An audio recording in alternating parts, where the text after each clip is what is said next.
Hey guys, it's Miharu and welcome back to SpyroCast. Wow, it's been a long time since I have said those words. This is episode 25. I last left off on 24, which is a very weird number to leave off on. So, anyway, oh my god, it has been so long. I went on hiatus because, Spyro just wasn't in the spotlight anymore. But anyway, I'm back now. Hopefully, this will be the start of a bit of a revival. But anyway, for our first returning guest, we have... Please introduce yourself. The boy. DestinationMarc, hi. I'm so glad to be your first returning guest. I thought it would be easier since you're kind of going to be my co-host for the next how many episodes I do. In the foreseeable future. Exactly. But, yeah, it's good to have you back on here. And the first question I have is, what have you been up to since you were last on the show? Wow. Oh boy. Well, that's a whole life story right there, because I was on episode, 5? 5, yes. Oh wow, so exactly 20 episodes later, I show back up again. That's crazy. So let's see. When I did that, we were first just getting used to hanging out with each other, and that was when we were bonding over Spyro, and I found out you really liked Crash 2, and you found me through my Crash videos, which was awesome. And then we started watching He-Man stuff, and you introduced me into the world of He-Man. And from there, I was just keeping up with all the Reignited stuff, and then CTR Nitro Fuel dropped, and then Crash 4 dropped not too long after, and so all of that I've been keeping up on my channel, with, of course, you and a bunch of streams, and me and a bunch of your streams, and now we're a happy little couple, so a lot has happened. Yep. I hope people actually, listen as far as this point, because some people still don't know that. So, please make it at least 3 minutes into this. Please. For everyone who's in Miharu's streams who's like, who's that guy talking in the background? Oh, I didn't know they were dating. Like, yeah, hi, it's me, Marc. I'm her life slave. Oh my god. The people who don't know and just don't know you. I'll leave a link to your channel in the video in the description, and people can go check out your stuff, because you do the same things. You talk about Crash, you talk about Spyro, all that good stuff. I've been around since the... Well, I can't even tell like I'm an old-timer, because I think Jeremiah Isaiah beats me by an extra 3 or so years. But it used to be like him, me, Josh Gaming, a couple others. Crystal Fissure was definitely up there and still is to this day. So, not that I was regarded as, like, a higher channel up there, like, with, like, especially with the likes of Crystal Fissure, but, like, I was at least like, oh, if it was Jerry, then it was me, or, like, it was Josh Gaming, then it was me, and that was kind of cool. I guess I dropped off the face of the earth for a while, in terms of status, even though I've been around, pretty consistently as time went on. Yeah, you have been on here for a while, though, so it's like, it kind of surprises me that some people, like, still don't know who you are. Like, how do people get to know me, like, more than you? It doesn't make any sense. I don't know, because you're good, and you've got good content, and everyone loves your little Foxona. Everyone's drawn to the furries. Anyway, my next question. Do you think we could be getting a new Spyro game this year? I believe so. If not an actual release, definitely the announcement. I'm certainly feeling the announcement. If the 4 to 6 monthly thing with Activision is anything to go by, we already had Crash 4 stuff announced back in February, and releasing within the week we're recording this. I don't know when this is going up, but we've got the Crash 4 next gen announcement where it's coming out on Switch, PS5, Series X, all that stuff. So that was a February/March kind of deal. So if anything for Spyro's gonna happen, because we have so many Crash projects already as it is, and people are everyone's thirsting for Spyro right now, myself included, definitely you. I think we can see something within the E3/Summer Game Fest month of around June-ish, maybe early July if they want to really push it, but probably June, I'm feeling. So I think it's very possible. I'm hoping for an April announcement, honestly. That would be good, because that would be the best. A good little birthday present for you. Yep. I mean, that's what happened last time with Reignited. It was announced in April, wasn't it? April, like, 5th, I think. Yep. Oh, it was so good. I can't believe that. I can't believe it's been so long since then. Oh, my God. I know. When you started your first run of the SpyroCast, and I'm talking those first few episodes up to, like, we're on the one I was on, what did we have around that? We had the announcement, at least, right? Yeah, of course, yeah. Because that was April. We started around June or July when we started hanging out and we got to know each other. That was about around that time. It was the summer, for sure, of 2018. So we just really had, like, some bits to go off of. But at this point, recording this episode, the game's been out for, like, 2 years, almost. Yeah. Well, no, 2 years for sure, going on 3, so.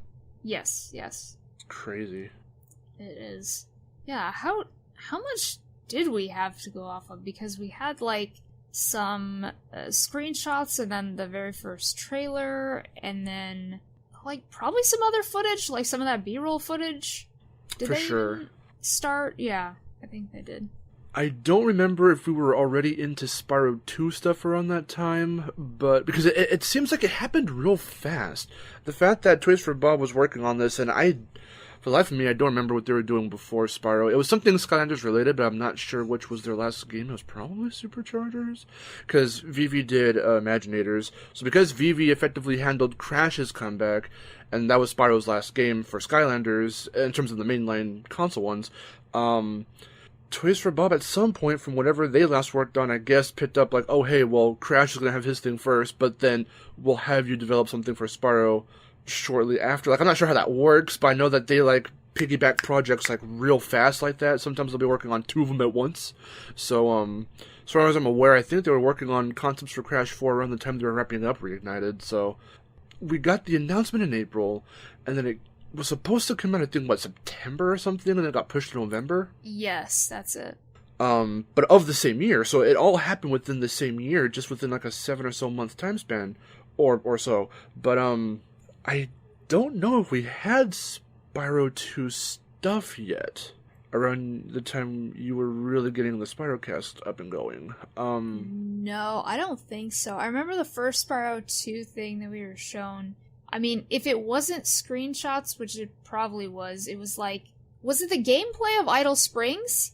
That was some of the first stuff we did see. That I do remember. That was a PlayStation Underground coverage video. I do remember that. I don't remember when that came out, but it was probably, I could say that as maybe a summer thing that they probably showed off. They had to have, because then we got, like, Ripto, we got Crush and Gulp, Yeah. and I think by Gamescom, which I don't remember when that was, but Gamescom was when we started getting Spyro 3 screenshots, because we saw him in Sunny Villa on the skateboard and stuff like that, and then we saw Bianca not too long after.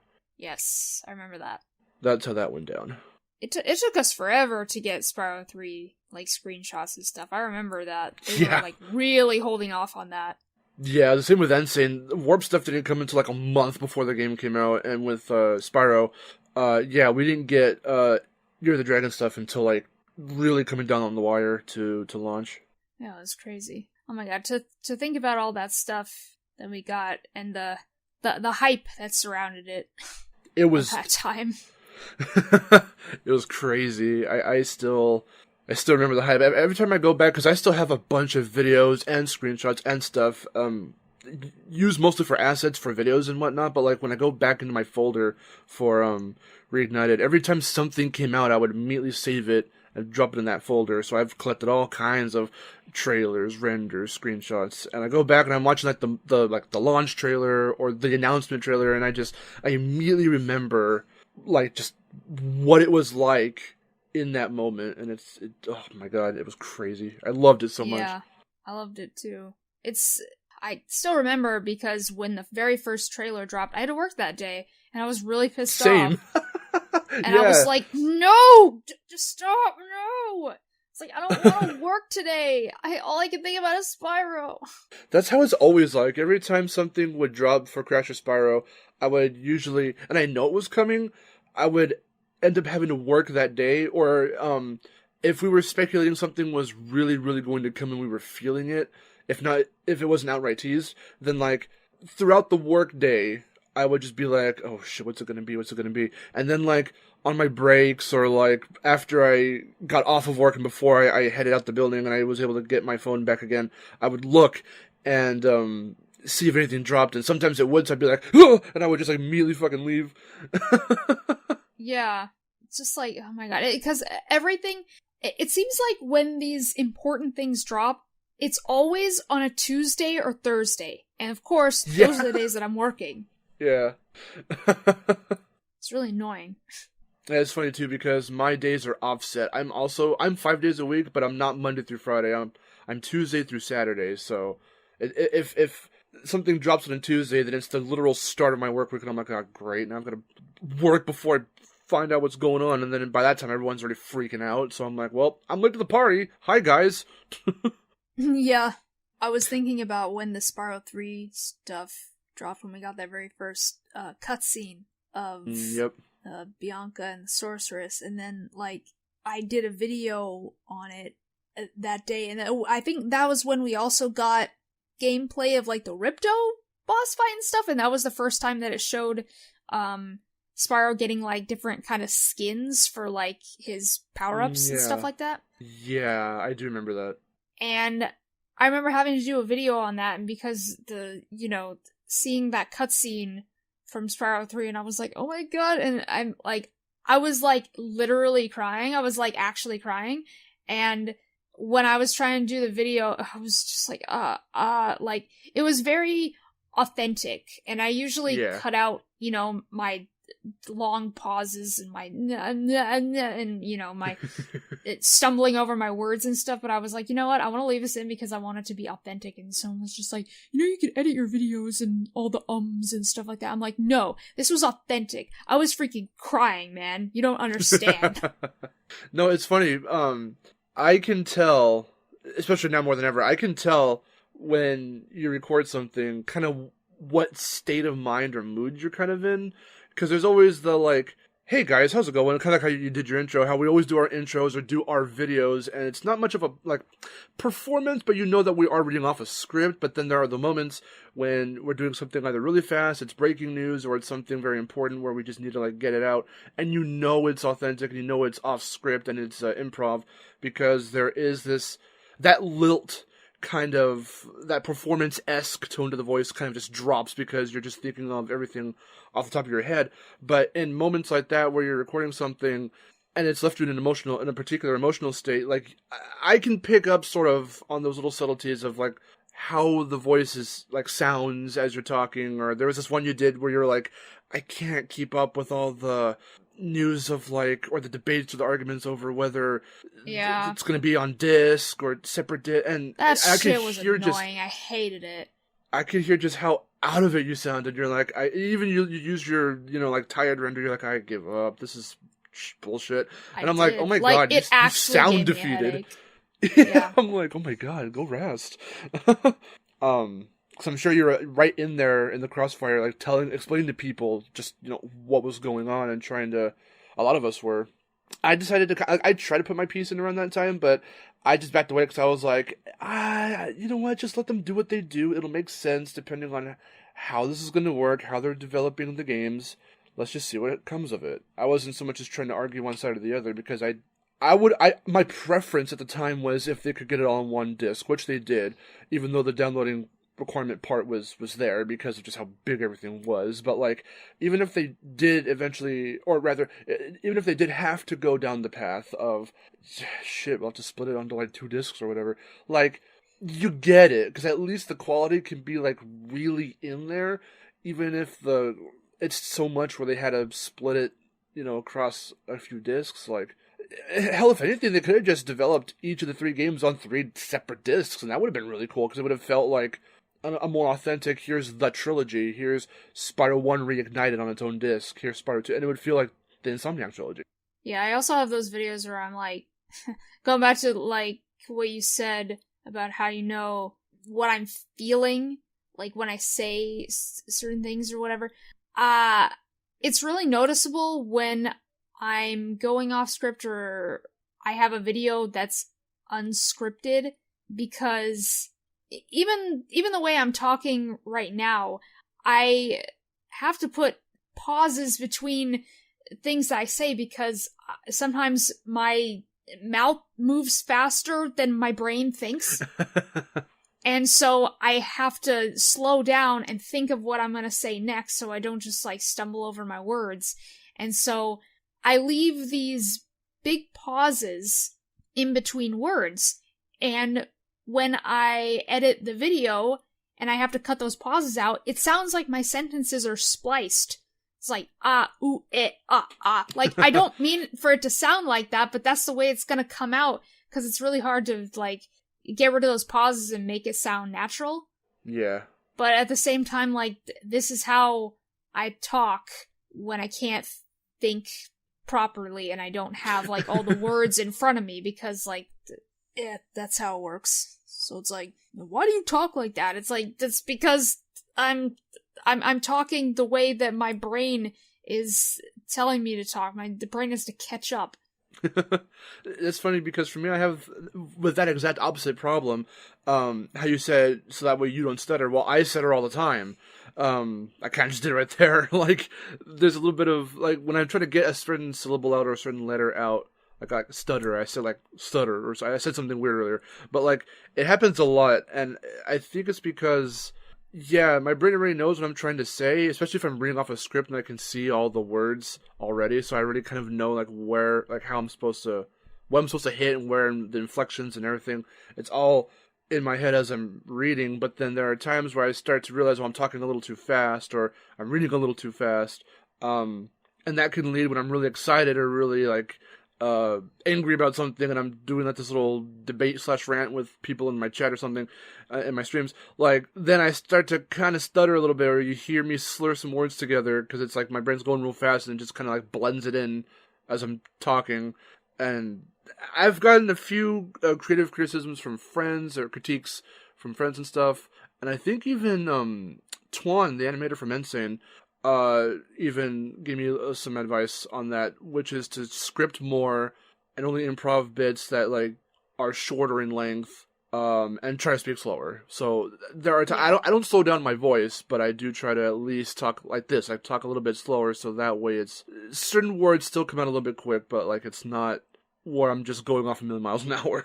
Yeah, and when I script things, I tend to talk a little bit faster than I should. Sometimes I'm like, okay, I gotta slow down, but then I'm like, no, I want to make it sound natural and fast, and this is how I talk. Yeah. And it's like, whoops, it's too fast. Nobody can understand what I'm saying.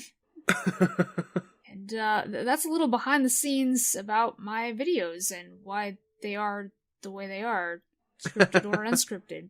Anyway, on to the next question. What are some of the most important things you think a new Spyro game should have?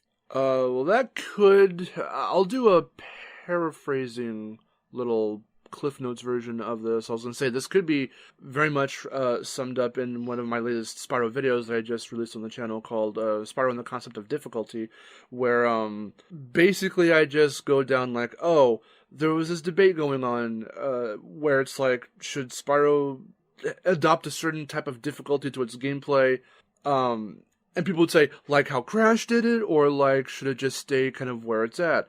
And I'm personally on the side of like, I'd like to see Spyro add a bit more meat to the bones of this, of the gameplay it's already set, this precedent's already set. And that's not saying that that precedent's too low, or that the meat is, or it's too bare bone, because it's not. It's definitely not. But for what we've seen in the original trilogy, what's been adapted over to Reignited, and a couple games like after the Insomniac trilogy, like Enter the Dragonfly or Hero's Tale, try to do something at least a little bit different. Enter the Dragonfly with its breaths, and Hero's Tale with its more Twin Sanity-esque, open world, interconnected kind of gameplay.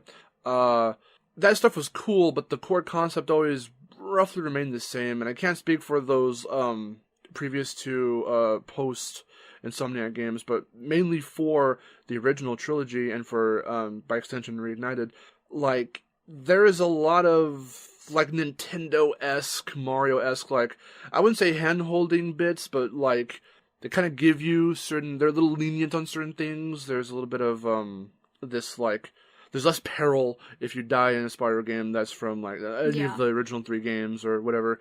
So basically, part of that concept of difficulty video is like, oh well, there could be certain things you could do to tweak that and make it like a little bit fair. It can provide some challenge by making sure that you are penalized when you die, but not too harshly. And I do compare it a little bit to Crash because of that, but I don't think that a Spyro game should be as hard as Crash, because that is very ridiculous. Everyone's saying that right now, and they're like, but no one says it. And to me, it seemed like everyone was saying, all the major like Spyro fans first and foremost were going like, why do you want Spyro to be as hard as Crash? And I'm like, that's a little close-minded, isn't it? Because I don't think anyone's ever said they wanted Spyro to be as tough as Crash is. For me, I'll speak for myself, I just want to see, like I said earlier, Spyro to have a little bit more to the gameplay. I mean, like how Crash 4 did it for Crash's classic formula, just a bit more to make it like, oh, okay, now you're going to think about how you break certain crates, or think about how certain goodies are hidden or whatever, or how to find them. And with an open world game like Spyro, something that's more open like Spyro, that could be really cool. I would like to see like enemies with a couple more layers to them, or having to actually execute your role for different things, or different power-ups that he's never gotten, like I said in that video, like horn power-ups or wing power-ups or something. Yeah, like properly utilize the moves that you give him, instead of just like giving him these moves for no reason. Like the roll. Yes. When do you ever use the roll? Like in the original, shield. I used it against the dogs in Toasty, but that was the only time. And it was only in the original, not Reignited, because it doesn't work. It doesn't, which is unfortunate. A lot of stuff that used to be projectiles or whatnot that used to be in a straight line, or pouncing enemies that would only pounce in a straight line, now have a curve to the way their trajectory, and they'll home in on you essentially, and it really sucks. Yeah, basically AI tracking, and it sucks. Yep. It's really bad. It does essentially just kind of negate the freaking roll, and it's like, well, then what the hell's the roll used for now? Although, funny enough, ironically, in making your improving the difficulty video or formula video and my concept of difficulty video, I did use the roll every so often. You'll see in the footage for both those videos, you'll see once in a while I'll roll and do this and that. But at the same time, it's because I'm trying to use Spyro's movesets to their full capabilities. Because otherwise, I personally wouldn't have to use the roll in those scenarios. But I decided to, so you can see just how diverse Spyro's moveset is, or what he can do.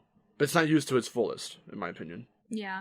I don't think there's been one time in Reignited where I legitimately used the roll for something that, I needed it for. Yeah. No, exactly. Because it was like a one-handed joke. Offhanded? I don't know. It was a one-off joke in my video where I was like, he's gonna roll. Do you remember the roll? And it's like, okay, yeah. And I said, well, use that for something more.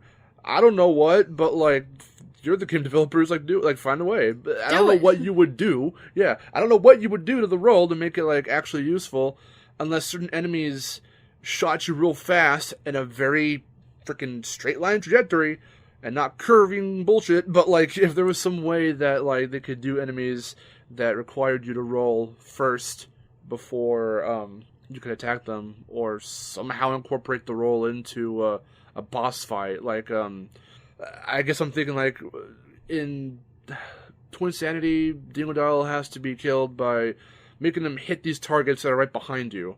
And, maybe you could just jump over them in this hypothetical Spyro scenario, or maybe there's a way that you have to roll out of the way for it to work, or something. I don't know. There's a lot that they could do, to improve the formula. But, again, I can't exactly conceptualize it. I'm not a game developer. I don't know what they might do. It's funny because I made a singular video talking about them not going back to this formula. My stance video on a true Crash 4, true Spyro 4. This is before we even knew Crash 4 existed. Because I was like, are they gonna go that route? Is that an option on the table? I was like, are they really gonna go that route? Make another Crash 4 just because no one freaking liked the original Crash 4, Wrath of Cortex? And that's, me saying that, I do like Wrath of Cortex to an extent, but it's and it holds a lot of nostalgia for me. But it's like, even that out of the equation, having another Crash 4 at the time felt really weird to me, and I'm like, I don't think they should go with that. I'd rather we have a Crash 8 first before another Crash 4, because I want to see, like, what happens after Mind Over Mutant. I mean, Cortex escapes into outer space, and then that's just kind of it. But what could happen from that? So I remember theorizing back in the Comeback Saga, I was like, oh, if you revisit the Crash Evolution project, since that was going to be a space-themed game, well, then if you want to do that in a spiritual way for the next game after Mind Over Mutant, you can do that because Cortex leaves Earth and goes into outer space. Like, there's your setup right there. But then this happened, and I'm like, okay, well, I'll have to see, like, what... I mean, you see me get hella excited for it in the announcement trailer reaction and stuff like that, but then I'm also in the back of my head thinking, like, well, how are they going to set this apart from the rest of the series, or evolve off of the original trilogy? And, oh no, they evolved. They proved me wrong, essentially. Just, long story short, they proved me wrong, and I'm glad for that.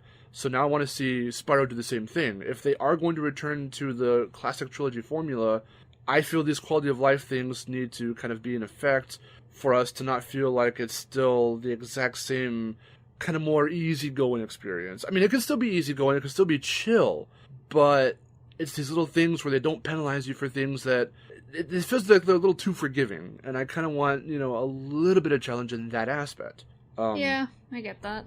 And that's about as far as they should, go, because I don't, again, want them to be like, use the hang time from the mid-air to fucking jump over this thing and not get killed by it, like Crash does. That's why I use that specific example of getting the hidden gem in, Hit the Road, because, like, you have to freaking... I didn't know what you were supposed to do. I was like, what? And then I looked at it and went, hold on. And I tried it, and I said, oh my god. That's fucking... It's genius, but wow. Yeah, it took me a while to even learn that you could do the hang time in midair. I didn't realize that was a thing. Yeah. It was a thing kind of in a couple other games, but no challenges or no anything was ever designed around it. Because if anything, it was just something left in hindsight, and it wasn't really something... It was just part of Crash's physics, but that was it. It wasn't used or utilized for anything. And here, in Crash 4, that's what they did. They were just like, oh no, everything is tested. How precise you can spin a certain crate in a line, in a vertical line of crates, so you have to take one out so that way you can activate a TNT, but you can't spin the TNT. Like, that shit's tested. The hang time in midair is tested off of a slide. Like, there's so many precise, intricate little things that they test you on in Crash, and I don't want them to necessarily do that in Spyro. If they happen to, make sure it's fair, but that's not something I'm looking for or wanting them to focus on in terms of difficulty for Spyro. I want to see, like, just moves utilized to a better degree. Something that we can actually use and think about how we're supposed to use, and just make up little puzzles, make up little challenges. And even if they are challenges, hopefully it's nothing like, pilot this fucking thing and shoot this man. By the way, the controls are ass. Yeah. Because that's why 2 and 3, especially 3, get really tedious for me when I'm trying to go for, like, everything. It's not the best time for me. But Spyro 1, you don't have any of that. You just have strict platforming, and I like that. I like that too. And I think that's one of the things that the next game should have, is more Certainly. Of a focus on exploration. Because I kind of miss that. Yeah. You can have, like, you can find ways to integrate the challenges and stuff in there as little side stuff, as they already kind of are in 2 and 3 anyway, but, like, even if you do that, the focus in those challenges, in those little minigames, should still have something to do with using Spyro's wings for something, using Spyro's horns for something, doing platforming little challenges, or even how if they're going to bring back the critters or other playable characters and have them locked over behind these little challenges like in 3 or something, or even if you have levels like in Crash 4 where this level you're not playing as Spyro, you're playing as like Laura, or you're playing as Hunter, or you're playing as Bianca, and then other little levels like in 3 are handled by the critters, the challenges and stuff. But like, so it doesn't feel too crowded, but like you still get your diverse cast of playable characters. But like, really use what they can do, because in Agent 9 you do a first-person shooter, like, okay, but like, okay, and then like his introductory one, the lab, like, it's a shorter stage, but nothing's tested. You just need to clear out rooms, and you use the bombs for like 3 enemies or 5 enemies, and like to clear out a gate, to unlock a gate by blowing up the thing that's behind it. And it's like, well, okay, that's cool, but like, can we do more? You only use bombs for like that one stage, and then the cool thing is they do have you do in a Haunted Tomb. The one thing, the one praise I'll give Haunted Tomb is that you can at least, like how Spyro can spit those little orb projectiles back at the mummies, you can grab them with Agent 9 and then like the mines, like the bombs, you can throw them back. That's pretty cool. But I want to see more of that. That'd be really intricate, in my opinion. Yeah. I mean, well, just speaking of Agent 9 in general, like, what more could they do with him even? Unless they were just going full Ratchet and Clank and gave him different weapons. Yeah, I don't know what else. I don't know what else they could do, because at that point it just comes down to like, here's our ideas. But it's like, if you already had this basic concept for him as what he is as a character, try to find ways to incorporate that into his moveset, into his levels, into what he does. Because all he does is throw bombs and shoot. And even the shooting in both games, in my opinion, also in Reignited, are stiff. And it's like, make him feel good to control. Make all the characters feel really good. Some of them do. Sergeant Bird definitely got an improvement between the original and Reignited. Sheila feels more stiff, in my opinion. And we were talking about that, I remember, some time ago in our own time. Just make sure that everyone feels good. You don't have to make them feel varied. That was just something that Insomniac did at the time. But for Toys for Bob, in my opinion, if it comes to Reignited, they should have just unified everyone's controls to feel very fine-tuned, and everyone feels good, because that's not really what I get. That's my opinion. Yeah. Well, I don't think...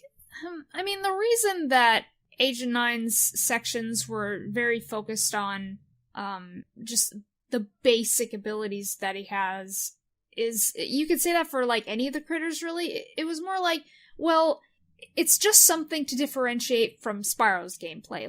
You don't really have to focus so much on the critters' gameplay.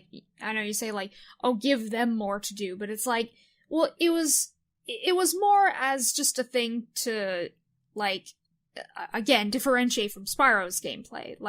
You don't need so much for them to do, because, again, the core focus is on Spyro. And I kind of talk about that in an upcoming video, where it's if this certain character was playable, maybe they could do that with them, or maybe they could do this. But then it's that is probably asking too much, because, again, we don't want to give the new playable characters so much to do to where it takes the focus off of Spyro.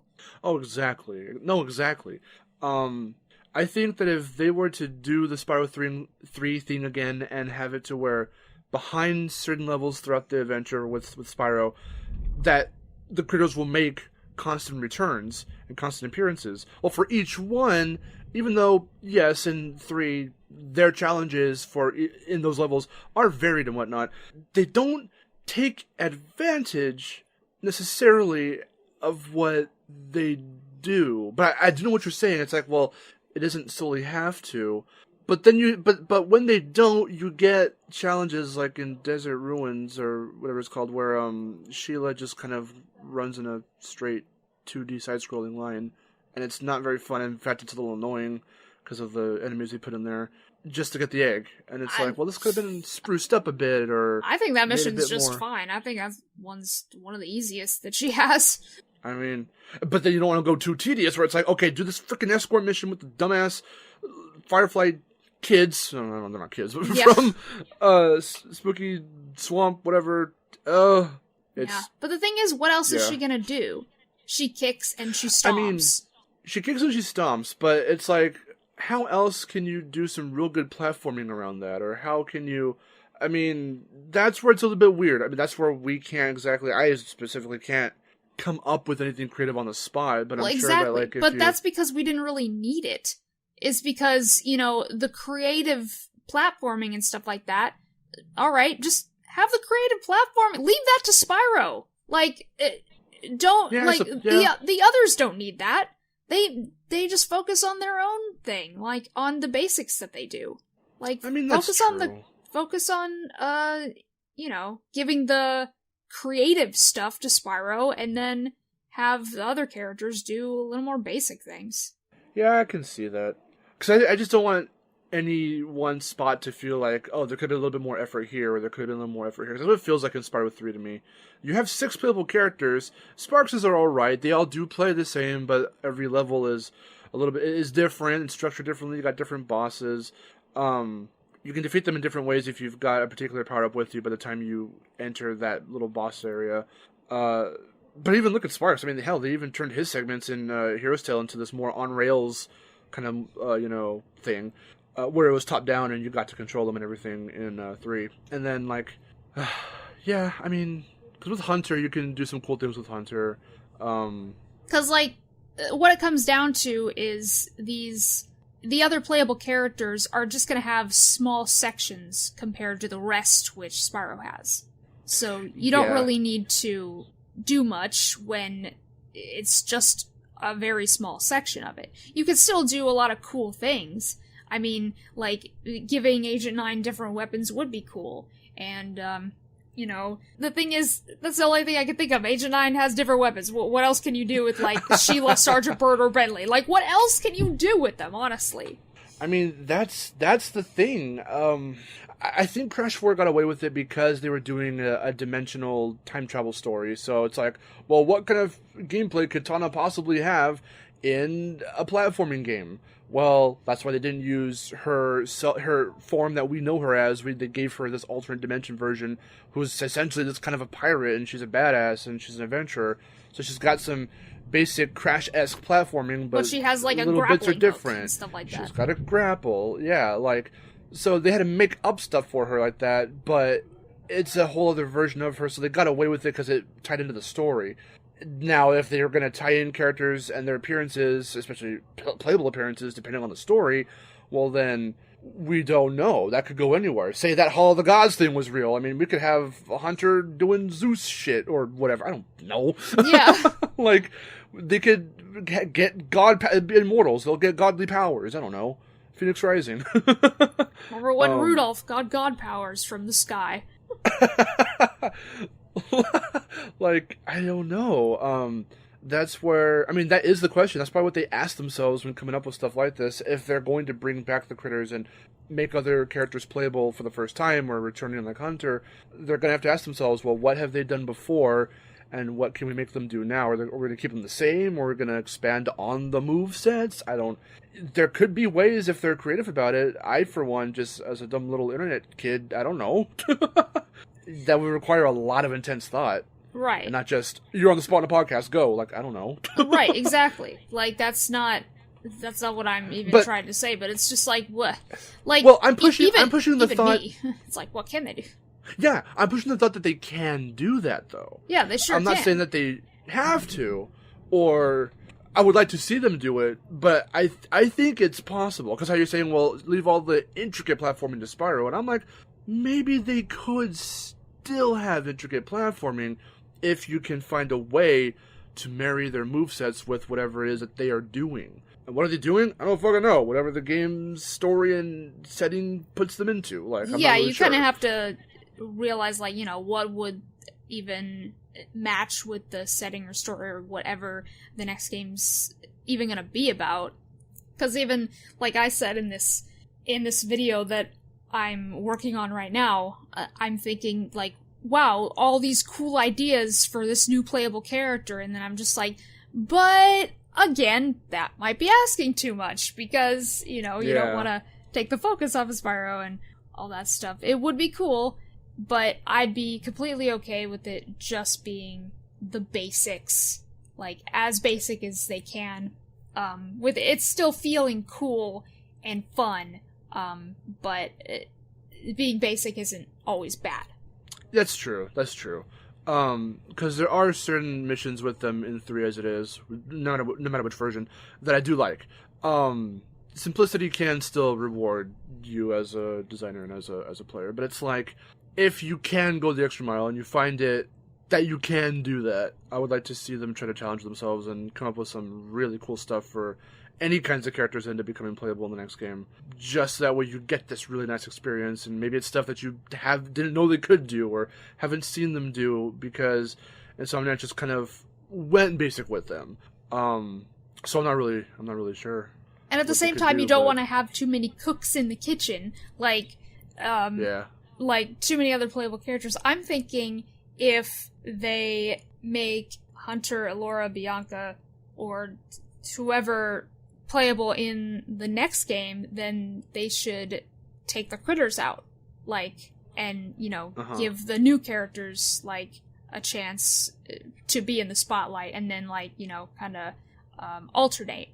Yeah, because that's what I was saying. I was like, well, the only way you could maybe balance that, if you're going to delegate the critters to just appearing in these little challenge areas, little sub areas in whatever given level, then that's fine.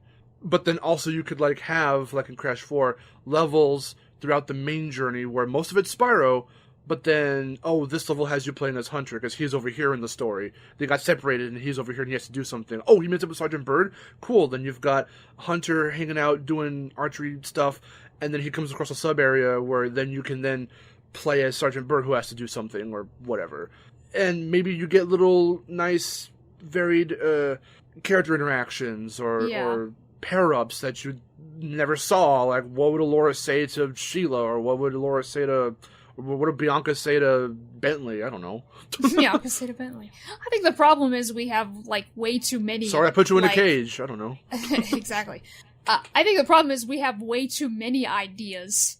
And this was the problem... This is kind of the problem that people thought about Crash 4 as well, when, we learned that we would get new playable characters and stuff like Dingadal and Cortex and Tawna and stuff. They're just like, oh man, what if Rio is playable? What if Tropy's playable? What other playable characters can we have? It's you're not gonna have too many because it can't go that big.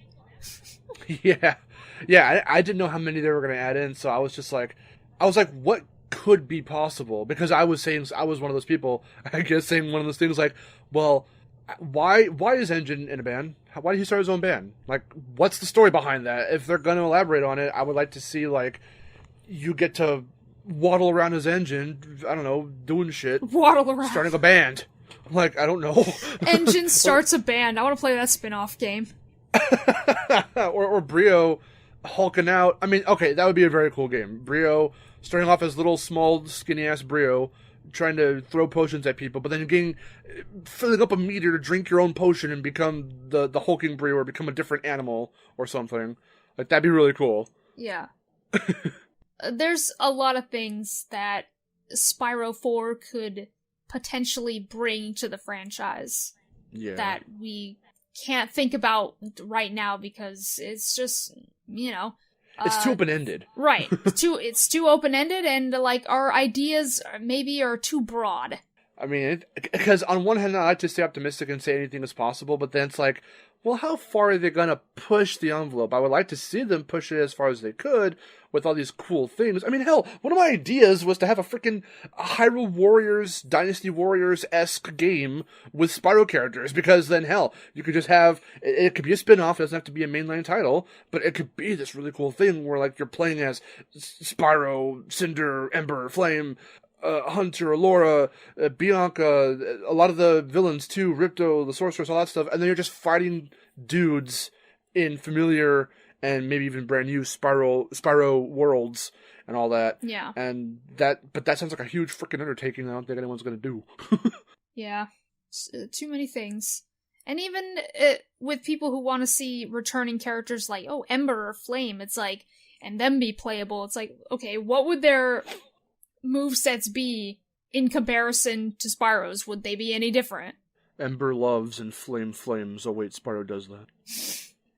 Exactly. With Cinder, you could argue because, she has the dark elemental abilities, which are, by the way, a lot cooler than the regular elemental abilities.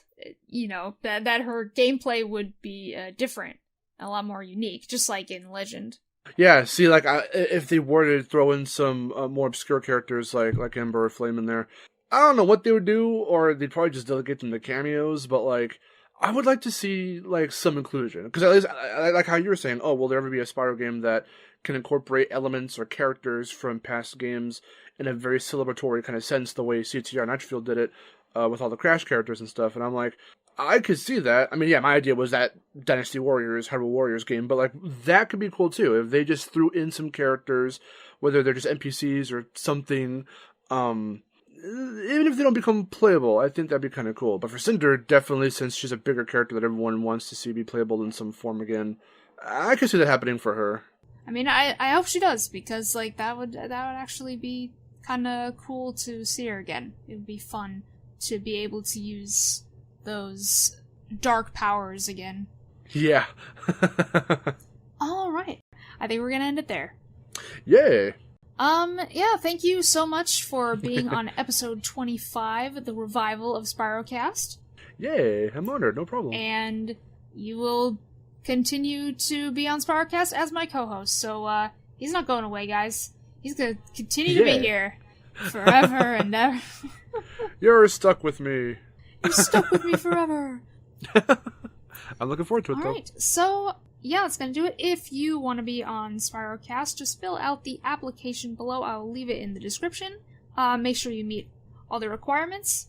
That's all I ask. And, yeah, I will see you next time. Until then, this is Miharu, signing off. Bye, guys.